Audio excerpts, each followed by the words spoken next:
Hello রাখি, তোমার আজকে একটা এঙ্গেজমেন্ট লুক ক্রিয়েট হবে তোমার ফেসের ওপরে। তো কিরম চাইছো বলো মেকআপ আজকে? একটা engagement look, soft and classy look.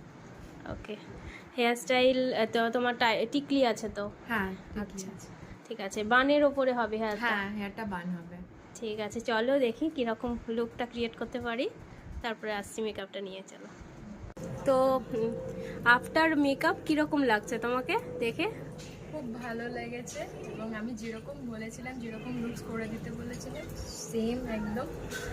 আর সমস্ত কিছু খুব পছন্দ হয়েছে। যেরকম শাড়ি পরার জন্য বলেছিলাম, যেরকম হেয়ার বান করার জন্য বলেছিলাম, খুব মিষ্টি পছন্দ লাগছে। হয়েছে আমার আই মেকআপটা একটু দেখাই। বাহ, খুব সুন্দর লাগছে। আর তোমার খুব সুন্দর শাড়িটাও খুব সুন্দর, ভালো লাগছে, মিষ্টি লাগছে।